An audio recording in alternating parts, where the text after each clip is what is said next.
नमस्कार मित्रांनो, ठरलं तर या मालिकेच्या आजच्या भागामध्ये अगदी मनपूर्वक मी तुमचं स्वागत करते।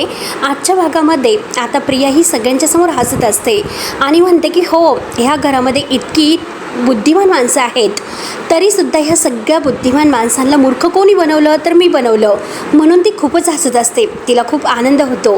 तिला असं वाटतं की इतकी म्हणजे बुद्धिवंत माणसं आहेत, तरीसुद्धा आपण त्यांना मूर्ख बनवलं, म्हणून तिला खूपच हसायला येत असतं। सगळेजण रागाने आता प्रियाकडे पाहत असतात आणि प्रिया खूप जोरजोराने हसते आणि म्हणते की प्रियाने सगळ्यांना मूर्ख बनवलं आणि तुम्हाला मूर्ख बनवताना मात्र मला अजिबात कठीण गेलं नाही, कारण तुम्ही सगळेजण आतुरतेने तन्वीसाठी वाट बघत होतात। पाण्यातून एखादा मासा बाहेर काढल्यानंतर तो जसा तडफडतो, अगदी तसे तडफडत होते। कारण कसं आहे की खूप काळ उपाशी राहिले तर हा मेंदू आहे, तर मेंदू मात्र गाढ झोपतो आणि त्याच तुमच्या झोपेचा मी फायदा घेतला आणि त्यानंतर मात्र मी तुमच्या घरामध्ये आणि तुमच्या आयुष्यामध्ये शिरले। अर्जुनला इतका राग येतो। अर्जुन रागाकडे बघत असतो, कारण त्याने डोळे इतके मोठे केलेले आहे आणि अश्विन सुद्धा तीच अवस्था असते। सगळेजण प्रियाकडे त्याच पद्धतीत बघत आहे, परंतु प्रिया तर स्वतःचा ॲटिट्यूड मात्र खूपच छान दाखवत असते। इतकं सगळं काही होऊन सगळ्यांच्या समोर इतकं तिचं पापाचं सत्य येऊन सुद्धा प्रिया मात्र थोडीशी डगमगली नसते। ती सगळ्यांना आपला ॲटिट्यूड दाखवण्याचा प्रयत्न करत आहे। त्यानंतर ती अश्विनच्या समोर येते। अश्विन तिच्याकडे रागाने बघतोय आणि अश्विनला म्हणते की हो, खेळले मी तुमच्या भावनांशी आणि उडवलं मी तुमचा पैसा, आणि कोण कुठली इतक्या वर्षापासून तुमची ती हरवलेली फालतू मुलगी तन्वी, तिच्या नावावर 2 घरं मी वेठीला धरली शेवटी। आणि त्या तन्वीच्या मायेशी मला काही लेणं नव्हतं, मला काही घेणंच नव्हतं। आणि चुटक्या वाजवत म्हणते की 3 वर्ष मी तुम्हाला अशी तालावर नाचवत राहिले आणि तुम्ही तर माझ्या तालावर नाचतच राहिलात। घरातील सगळ्यांना ह्या प्रियाचा इतका राग येत असतो, इतका राग येतो की असं वाटतं हिला हाताला धरावं आणि घराच्या बाहेर फेकून द्यावं। तरीसुद्धा प्रिया आता न डगमगता सगळ्यांच्या समोर सगळ्यांची उडवण्याचा प्रयत्न करत आहे। सगळ्यांना मी कसं फसवलं, अगदी मजेशीर मात्र ती हे सर्व सांगत आहे। कारण मी प्रिया आहे आणि प्रिया शतकातून मात्र एकदाच जन्माला येते, म्हणून प्रिया आता हसत असते। सायलीला इतका राग येतो। सायली आता अगदी रणरागिणी बनून तिच्या समोर येते, आपल्या बांगड्या मागे सावरते आणि पदर मात्र कमरेला खोचते आणि काय म्हणालीस प्रिया, फक्त एकदा शतकातून जन्माला येतेस का, असं म्हणालीस का तू? आणि सनकनी ती मात्र आता ह्या प्रियाच्या कानामागे मारते आणि सायली आता इतकी पेटून उठलेली असते। डोळे मोठे करून ती प्रियावर धावून जाते आणि म्हणते की प्रिया, अगं जेव्हा तू जन्माला आली त्यावेळेस निसर्ग सुद्धा रडला असेल, कुठेतरी भूकंप झाला असेल आणि कुठेतरी सुनामी आली असेल, नाहीतर ज्वालामुखी फुटलं असेल, आणि हे सगळे संकेत आहे तर ते ओरडू मात्र एकच हे सांगत असतील, कारण ही जिथे जाईल आणि तिथे सर्वनाश करेल अशा मुलीचा जन्म झालेला आहे, तर सगळे ओरडू हेच सांगत असतील। अगं प्रिया, तू खूप क्रूर, ताशानू, अगदी नालायक प्रवृत्तीची, आणि खरंच अगदी इतक्या सगळे काही शब्द आहे ते सुद्धा अगदी सगळ्या शब्दांना तू अगदी म्हणण्यासाठी लाजवलेला आहे। काय करावं, तुझ्या ह्या वागण्याला कोणतेही शब्द तुझ्या पुढे कमीच पडतील। आणि एक गोष्ट लक्षात ठेव, हे सुभेदारांचं घर आहे आणि इथे मात्र तेच न्यायाधीश आहे आणि त्या न्यायालयाची मी न्यायाधीश आहे। इथे मात्र मी तुला काहीही चालून देणार नाही। तेव्हा आता प्रिया सायलीवर धावून जाते, तिला बाजूला लोटते, परंतु सायली काही आता तिला भारी पडते। सायली आता गचकनी आता तिचे हात धरते आणि जोरात हात पिरगाळते आणि जोरात तिला ढकलून देते, ते पण टेबलवर जाऊन ती पडते आणि तिचे केस धरून ओढून म्हणते की काय म्हणाली होतीस, म्हणजे तू असं तालावर आम्हाला नाचवतेस हेच म्हणाली होती ना? आणि हे बघ प्रिया, अगं तू जर ह्या सगळ्यांची मनापासून एकदा माफी मागितली असती तर सगळ्यांनी तुला माफ केलं असतं, पण त्यासाठी मन हे साफ असावं लागतं आणि मोठं असावं लागतं। आणि काय ग प्रिया, तुला पैसा हवा होता, आणि काय ग किती पैसा तुला हवा होता, फक्त एकदा तू मागून बघायचा होता, असा पैसा तुमच्यावर उधळला असता, असा इतके मोठ्या मनाची लोक होती, तू त्यांच्या भावनांशी खेळायला नको होतं, त्यासाठी मात्र मन हे स्वच्छ असावं लागतं। आणि खरंच किती अगदी नालायक वृत्तीची मुलगी आहे तू। आयुष्यामध्ये वरण भात खाण्यापेक्षा फक्त तू शेण जास्त खाल्लेला आहे, शेण। आणि जोरात सायली आता प्रियाला ढकलून देते। सायलीला खूपच राग आलेला असतो। सायली आता ह्या प्रियाला एकही चान्स द्यायला तयार नसते, ती मात्र आता मारत सुद्धा असते आणि जोरजोराने ढकलून देते। प्रिया आता खूप चवताळलेली आहे, त्यापेक्षाहून आता सायली तर जास्त, आणि सायली लगेच तिच्या हाताला धरते आणि जोरात तिला हिसकावत उठ असे म्हणून जोरात तिला उठवते आणि परत सनकनी एक कानामागे ठेवून ठेवून देते आणि अश्विनच्या जवळ जाऊन ती पडते. अश्विन सुद्धा रागाने तिला ढकलून देतो. सायली मात्र जोरजोराने तिच्या कानामागे देते आणि म्हणते की लोखंडांच्या घरामध्ये जन्माला आलीस, त्यांना सुद्धा तू छळलंस, त्यांच्याबरोबर सुद्धा त्यांना त्रास देऊन राहिलीस. त्यानंतर आश्रमामध्ये मधुहोनच्या आश्रयास आली. प्रिया तू तेथे सुद्धा सुधारली नाहीस. अगं मधुहोनी तर एका मुलीसारखी मनापासून तुझ्यावर माया केली होती, पण तरी सुद्धा तुला त्यांच्याबद्दल काहीच वाटलं नाही. मधुहो हे कोमात गेले होते, पण तरी सुद्धा तुला त्यांच्याबद्दल काहीच वाटलं नाही. एक दिवस तरी तू त्यांना भेटायला गेली होती का? ठीक आहे, तू त्यांना भेटायला नाही गेली, पण मी त्यांना भेटायला जात होते, पण तरी सुद्धा तू एकदा स्वतःच्या मनाने सुद्धा म्हणली नाहीस की मी तुझ्याबरोबर त्यांना भेटायला येते म्हणून. नाही, तुला त्यांना भेटायला यायचंच नव्हतं, परंतु त्यांच्याबद्दल अगदी खोटं नाटं तू सगळ्यांना सांगत राहिली, त्यांच्याबद्दल वाईट बोलत राहिली. तू तर पैसे चोराईत पटाईत होतीच, पण देवासमोरचे सुद्धा पैसे चोरण्यासाठी तू काही कमी काही केलं नाही. आणि आज मात्र या सगळ्याची शिक्षा मी तुला देणार आहे. म्हणून सायली एक सणकणी पुन्हा तिच्या कानामागे ठेवून देते आणि प्रिया खाली तोंडावर पडते. तरी सुद्धा प्रिया अगदी रागाने सायलीकडे उठून बघत असते. सायली आता तिला पुन्हा विचारते की या अगोदर सुद्धा या आपल्याला कधी कुटुंबाचं प्रेम मिळालं होतं का? नाही ना. आणि ते प्रेम आपल्याला ह्या कुटुंबाने दिलं. या घरात आल्यानंतर आई, आजी, बाबा आणि बहीण, भाऊ हे सगळी काही नाते आहे जी आपल्याला हवी होती, ज्यांच्या प्रेमासाठी आपण आसुसलेलो होतो, ते सगळं प्रेम आपल्याला ह्या घरात ह्या लोकांनी दिलं. तरी सुद्धा तू त्याचं काही अगदी पूस ठेवली नाही. फक्त तू त्यांच्याशी वाईट वागत राहिली, त्यांना मारण्याचा प्रयत्न केलास आणि आता त्याची सुद्धा शिक्षा मी तुला देणार. म्हणून आता ती आता प्रियाच्या मानगुटीत लाथ ठेवते आणि तिला जोरजोराने लाथेने मारत असते. सगळ्यांना वाटतं की प्रिया ह्याच शिक्षेच्या लायकीच्या आहेत. सगळेजण मात्र आता प्रियावर हसत असतात आणि रागाने तिच्याकडे बघत असतात. तेव्हा आता प्रिया जोरजोराने ओरडत असते. सायली पुन्हा एक लाथ ठेवून देते आणि माझं कुटुंब इतकं मस्त होतं, ते कुटुंब तू पोखरत राहिली, त्याचीही तुला शिक्षा. आणि पहाडासारखे अगदी कणखर असणारे माझे रविराज काका, त्यांच्यामुळे आज त्यांच्या डोळ्यामध्ये तुझ्यामुळे अश्रू आलेले आहेत, त्याचीही तुला आणखीन शिक्षा. म्हणून जोरजोराने ती आता तिच्या मांडीवर लाथेने मारत असते. प्रिया खूप किंचाळत असते. सायलीने मात्र कुत्र्यासारखी धुलाई मात्र आज हे प्रियाची केलेली असते. आतापर्यंत केलेल्या पापाचा एक एक हिशोब चुकता करून तिला शिक्षा दिलेली आहे. आणि हे बघ, माझ्या कुटुंबाने मात्र जो काही आता तुझ्यामुळे अश्रू गाळलेला आहे, तो प्रत्येक अश्रू माझ्यासाठी अनमोल आहे, तो मी वाया नाही जाऊन देणार. म्हणून सायली तिला पुन्हा हाताला धरते आणि जोरात तिचा हात पिरगाळत तिला उठवते. माझ्या कुटुंबाने गाळलेल्या प्रत्येक अश्रूचा बदला मी घेणार आहे. म्हणून आता एक एक फटका तिच्या तोंडामध्ये ती मारत असते. आज मात्र मी तुला इतकं मारणार आहे असे बोलत बोलत सायलीने मात्र एक एक सणसणी पुन्हा तिच्या कानामागे ठेवून दिलेले असतात. सायली इतकी भडकलेली आहे आणि सायली म्हणते की खोटारडेपणा, आता केलेल्या पापाची शिक्षा तुला हीच असेल. सायली एक एक शब्द म्हणत मात्र एक एक सण तिच्या कानामागे देत असते. प्रिया बास करत असते. नागराज भैपत हे सुद्धा अगदी खाली डोळे करून पाहत असतात.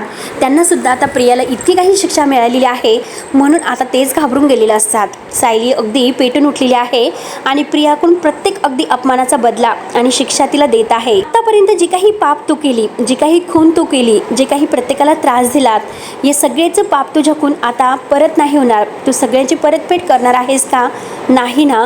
म्हणून आता सायली त्याचा बदला घेत असते. म्हणून तिला सणसण पुन्हा कानामागे मारते. सायली काही थांबायला तयारच नसते आणि आता सगळं काही तुझ्या लक्षात राहिलंच पाहिजे म्हणून सायली मारत असते. तर प्रिया आता जोरात किंचाळते की बास जीव घेशील का सायली माझा? त्यावरती सायली म्हणते की मी तुला इतकं सहजासहजी मरून नाही देणार. तुझी मात्र हीच शिक्षा असेल की तुला मात्र जगता जगता अगदी तडफडत जगायचं आहे. तुला रविराज काकांना जितका त्रास दिला त्यापेक्षा जास्त तुला तडफडायचं आहे. आईने जितके अश्रू गाळले ना त्यापेक्षा जास्त तुझ्या डोळ्यातून पाणी व्हायचं आहे. पूर्णाजीला मात्र जितक्या वेदना झालेल्या आहेत ना त्यापेक्षा जास्त वेदना हे तुला झाले पाहिजे. अश्विन भाऊजी जितके खचले तितकं तुला खचायचं आहे. इतकी तडफडशील की तुला असं वाटेल की माझा जन्मच कशासाठी झाला होता. इतका पश्चाताप तुला होईल, इतकं मी तुला तडफवणार आहे.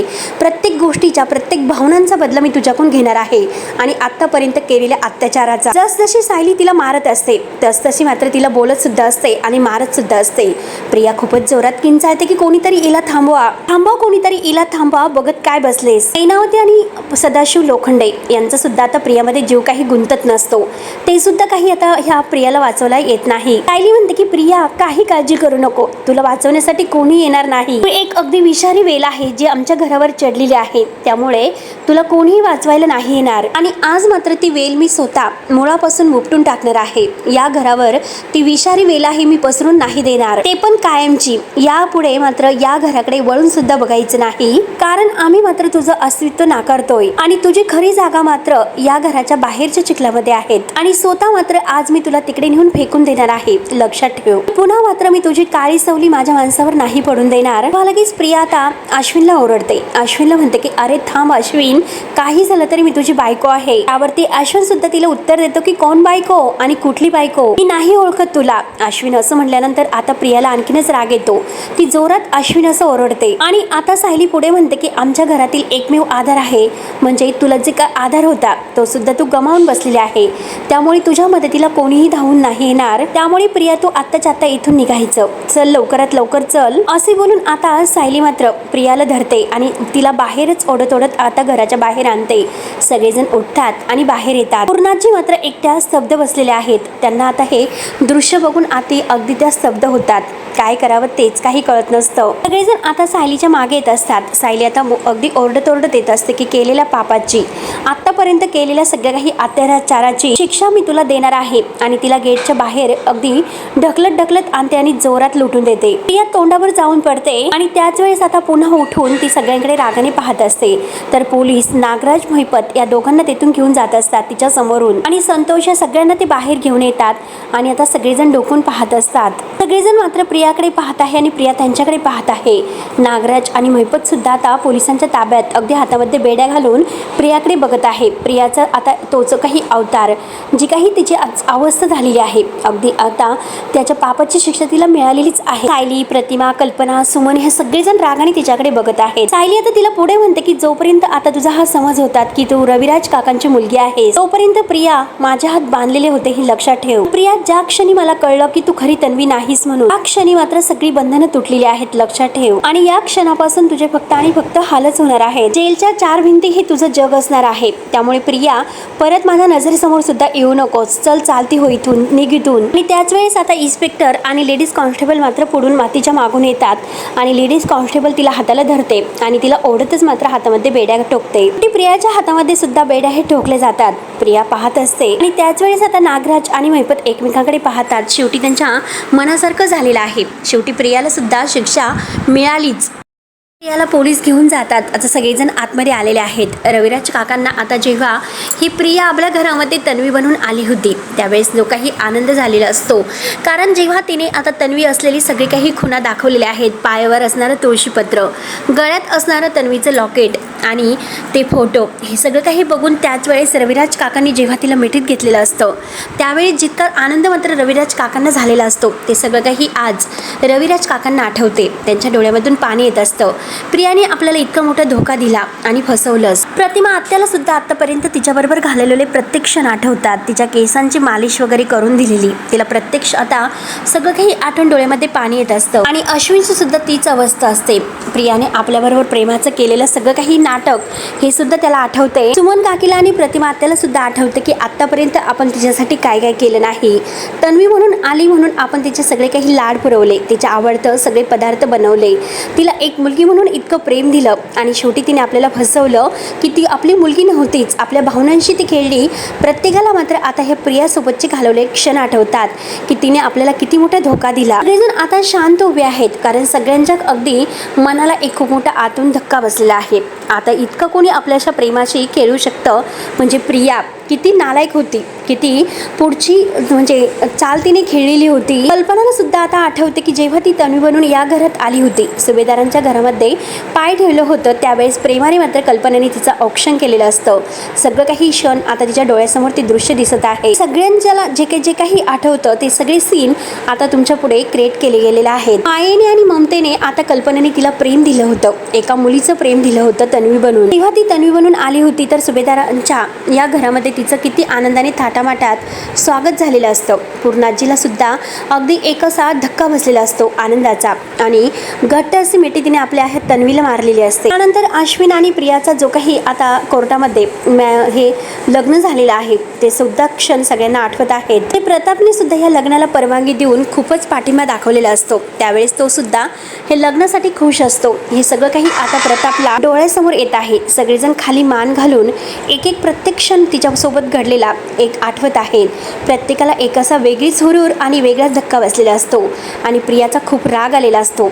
त्यानंतर प्रताप आता सगळेजण शांत बसताना म्हणतो की ती जेलमध्ये गेली याचं अजिबात दुःख नाही, पण वाईट या गोष्टीचं वाटतं सगळं काही आपल्या घरात घडत होतं, इतकं कसं कोणी आपल्याला फसू शकतं याचं वाईट वाटतं. त्यानंतर सायली आता प्रतिमा आत्या आणि रविराज काकांसमोर येते आणि त्या दोघांनाही म्हणते की प्रतिमा आत्या आणि रविराज काका, तुमच्या दोघांचीही मनस्थिती मला कळते. जिला तुम्ही मुलगी मानलं होतं ती इतकी मोठी गुन्हेगार निघाली. 3 वर्ष मात्र ती तुम्हाला फसवत राहिली, तुमच्या भावनांशी खेळत राहिली आणि हे पचवणं सोपं नाही. पण हे बघा तुम्ही असा का विचार करत नाही, शेवटी हे सत्य आपल्या समोर आलेच, त्यामुळे प्रिया आपल्यालाच काय कुणालाच ती फसू शकणार नाही. त्यानंतर रविराज काका सायलीचं बोलणं ऐकून म्हणतात की सायली, तू जे काही म्हणतेस ना ते मला पटतं. इतका मोठा विश्वासघात झालेला आहे तर त्याचा धक्का बसणारच आणि तो धक्का मला बसलाच. आता रविराज काका रडत आहे आणि म्हणतात की खरंच सायली, मला या आतमधून इतकं हरल्यासारखं झालेलं आहे. खूपच कमनशिबी आई बाबा आहोत आम्ही, म्हणून ते सगळं काही दोष स्वतःला देत असतात. एका खोटारड्या आणि विश्वासघातकी मुलीला मात्र मी आमच्या मुलीचा दर्जा देऊन बसलो आणि हे जे काही झालं त्यात सगळे सामील होते. नागराज झालं, महिपत झालं, साक्षी, प्रिया हे सगळेजण सामील होते.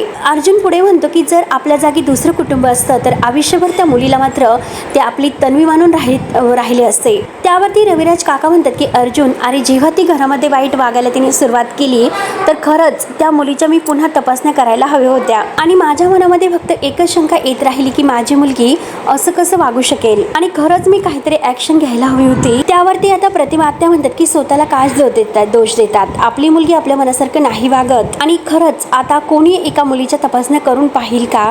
आपली मुलगी म्हणल्यानंतर आपण त्याच्यावर इतका विश्वास ठेवला, मग आपण कसं हे सर्व करू शकतो? त्यामुळे तुम्ही इतकं मनाला वाईट वाटून घेऊ नका. त्यापुढे आता रविराज काका म्हणतात की घरी आल्यापासून तिने वाईट वागायला सुरुवात तर केलीच होती, आपण मात्र काहीच केलं नाही, आपण गप्प बसून राहिलो. रविराज काका पुढे म्हणतात की सायली आपल्याला प्रत्येक वेळेस जाणीव करून देत होती, पण तरी सुद्धा आपण तिच्याकडे लक्ष दिलं नाही.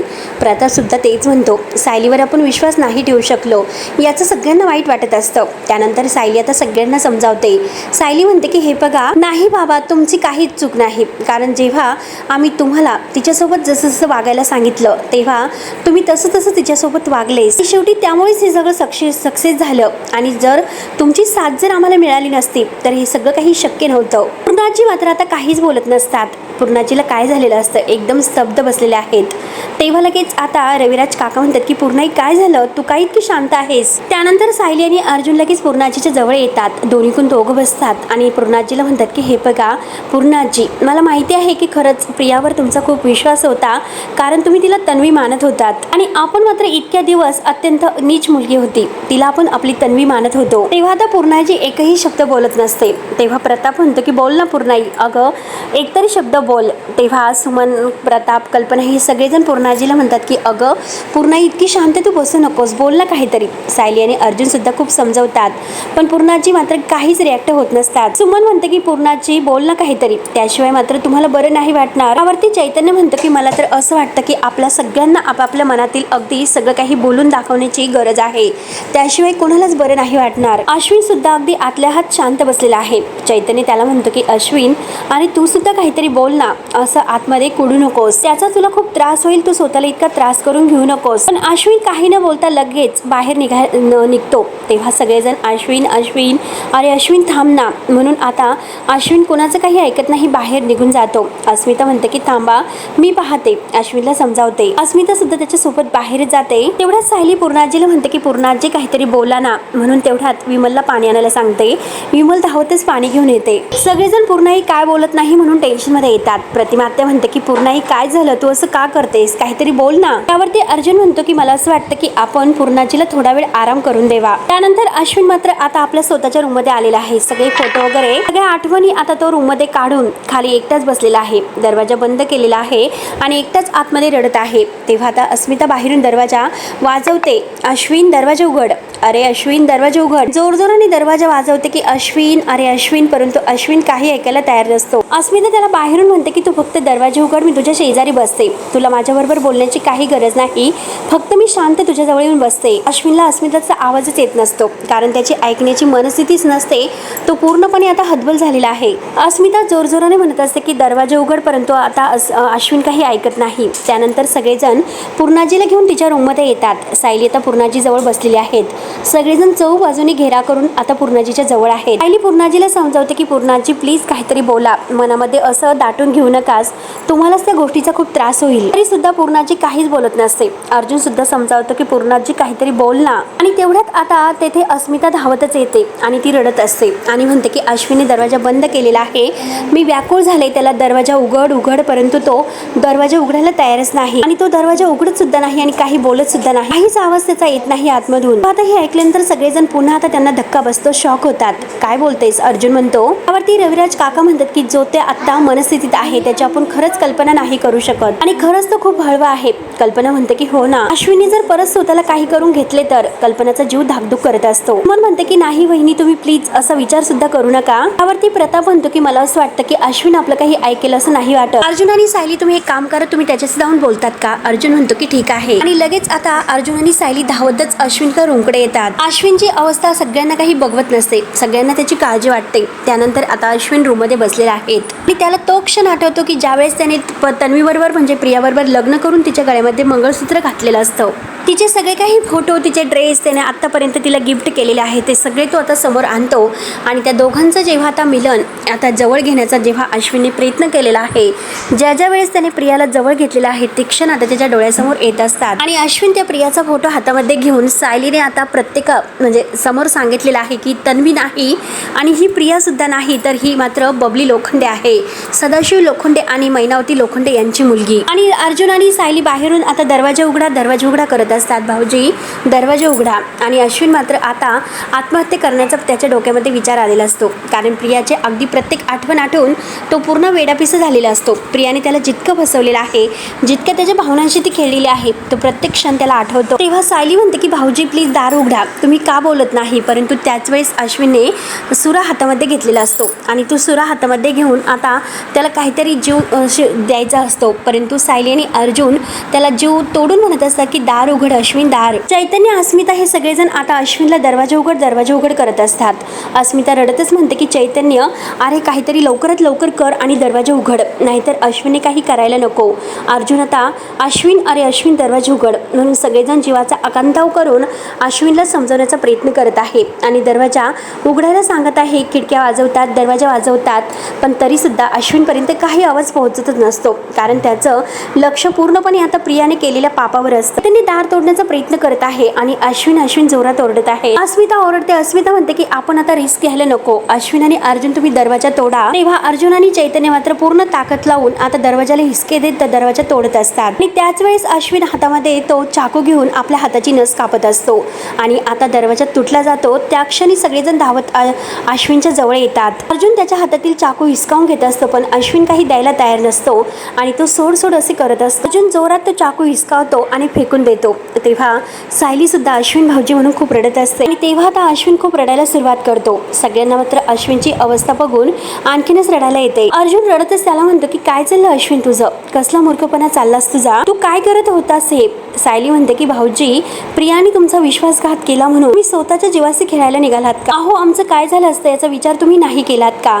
अस्मिता म्हणते की हो ना, मला हीच भीती वाटत होती. अरे आमचं तुझ्यावर इतकं प्रेम आहे ते का तुझ्या लक्षात आलं नाही. अरे एक मुलगी नीच निघाली म्हणून तू लगेच तुझं आयुष्य संपवायला निघाला होतास का. त्यावरती अश्विन खूप जोरात ओरडतो की जगून काय करू मी, आणि खूप रडत आहे. तर अर्जुन त्याला जवळ घेतो आणि त्याच्या मिठीतून तो सुद्धा खूप रडतो आणि त्याला सावरतो. तेव्हा आता अश्विन रडतच म्हणतो की मी जगून तरी काय करू, कारण माझ्यावर काय म्हणजे बेतला आहे, काय त्याचा परिणाम होतो हे खरंच काय कळणार, कारण त्या खुनी मुलीने माझ्यामुळे आपल्या घराचा नाश केलेला आहेस. मी त्या मुलीला मात्र लग्न करून त्या घरात आणलं नसतं तर खरंच खूपच छान झालं असतं. काय गरज नव्हती मला तिला लग्न करून या घरात घेऊन येण्याची. हे इतकं सगळं काही घडलंच नसतं. त्यामुळे प्लीज चूक माझी आहे, मला माझ्या चुकीची शिक्षा घेऊन द्या आणि खरंच मला नाही जगायचं. त्यावरती चैतन्य म्हणतो की अरे हे बघ, जे काही झालेलं आहे त्यात खरंच तुझी काही चूक नाही. त्यावरती अश्विन खूप जोरात ओरडतो, हे सगळं काही माझ्याच बाबतीत का घडतं म्हणून. मी इतका कमनशिबी कसा आहे की मला साधं आयुष्यामध्ये प्रेम सुद्धा मिळत नाही. आणि खरं तर मी माझ्या मनातून प्रेम आणि लग्न हे विषयच काढून टाकले होते. त्यानंतर मला तन्वी भेटली, माझी बुद्धी लगेच फिरली, तरी सुद्धा मी कुणाचंच ऐकलं नाही, कुणावर विश्वास ठेवला नाही आणि तिला सुद्धा माझं प्रेम का कळलं नसेल. आणि फक्त तुम्ही मला एकदा विश्वासून घेऊन सांगितलं असतं की ही तन्वी नाही म्हणून, नेहमी मात्र मी तिच्यावर प्रेम करत राहिलो असतो. आणि ती बबली लोखंडे आहे की प्रिया आहे हे मला खरंच काही फरक पडला नसता आणि ती मात्र सगळ्यांची फसवणूक करत राहिली. त्यावरती सायली म्हणते की हो, ती तर सगळ्यांची फसवणूक करतच होती, म्हणूनच मात्र आपण सगळ्यांनी एकत्र राहायला हवं. त्यानंतर अश्विन म्हणतो की मी सगळ्यांचा गुन्हेगार आहे, माझ्यामुळे हे सगळं घडलेलं आहे आणि हेच माझ्या मनातून जात नाही. ती मुलगी माझ्यामुळे या घरात आली आणि वाटेल तशी या घरात ती वागत होती आणि रोज मी तुम्हाला कसं तोंड दाखवू, कसं काय करू, खरंच माझं मला कळत नाही. कारण चूक माझी होती, माझ्यामुळे ती या घरात आली, त्यामुळे खरंच मी एकटं पडलो, मला जगण्याची इच्छा नाही, प्लीज मला मरून द्या. म्हणून अश्विन खूप रडत आहे. अस्मिता, सायली, अर्जुन सगळेजण त्याला समजवतात. अश्विन कोणाचं ऐकायला तयार नसतो. तो म्हणतो की आता मी गिल्टमध्ये कसं राहू शकतो, खरंच मला मात्र तुमच्यासोबत राहण्याची सुद्धा लाज वाटते. त्यामुळे मी एक काम करतो, मी कुठेतरी लांब निघून जातो, प्लीज तुम्ही मला शोधण्याचा सुद्धा प्रयत्न करू नका. चैतन्य त्याला म्हणतो की अरे तू वेडा झालेला आहेस का. अश्विन म्हणतो की मी वेडा झालेला आहे की निदान हा त्रास तरी माझा कमी होईल. मला अशा कुठल्या तरी ठिकाणी जायचं आहे की जेथे तन्वी नसेल, तन्वीच्या आठवणी नसतील, माझं गिल्ट नसेल आणि खरंच माझं कोणताही अगदी छळ सुद्धा नसेल. अश्विन जायला निघतो तर सगळेजण आता अश्विनचे हात धरतात आणि प्लीज अश्विन तू कुठेही जायचं नाही. अर्जुन त्याला म्हणतो की हे बघ, वेडेपणा करू नको. आणि अश्विन खाली बसून खूप रडत आहे. तेवढ्यात प्रतिमा, कल्पना, प्रताप हे सगळेजण धावतच येतात. सायली म्हणते की अश्विन भाऊजी, प्रियाच्या चुकाची शिक्षा तुम्ही स्वतःला का करून घेतात आणि जर तुम्ही असे घर सोडून गेला तर घरातल्या सगळ्यांना किती दुःख होईल याची कल्पना तुम्हाला नाही. अश्विन खाली मान घालून रडत आहे. तेव्हा आता कल्पना धक्क्यानेच विचारते की अश्विन काय झालं, तू काय करायचं ठरवलंस,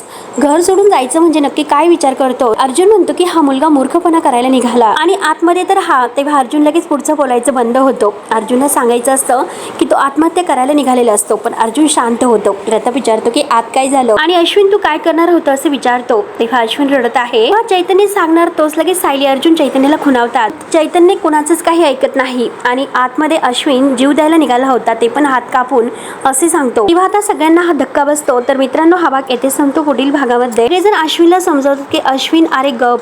प्रतिमा म्हणते की अरे पूर्णाईची अवस्था बघ कशी झालेली आहे. तेव्हा आता सायली अश्विनला समजावते की जर आपलं घर असं विस्कटलेलं दिसलं तर मात्र प्रियाचा हेतू साध्य होईल. त्यानंतर आता महिपत, नागराज, प्रिया यांना मात्र आता पोलिसे गाडीतून घेऊन जात असतात. नागराज मात्र आता प्रियाला म्हणतो या जन्मात तरी तुला पश्चाताप नाही होणार, कितीही एकटी पड, तुझ्या डोक्यातील सैतान काही मरणार नाही. त्यानंतर आता इकडे पूर्णाची विचारतात की तन्वी कुठे आहे. सगळेजण पूर्णाईचे शेजारी आहेत, सांगा लवकर तन्वी कुठे आहे. आणि काहीच उत्तर देत नाही तर पूर्णाई हसते आणि म्हणते की उत्तर नाही ना तुमच्याकडे, माझी तन्वी माझ्या समोर उभी आहे. सायलीकडे बोट दाखवत म्हणते.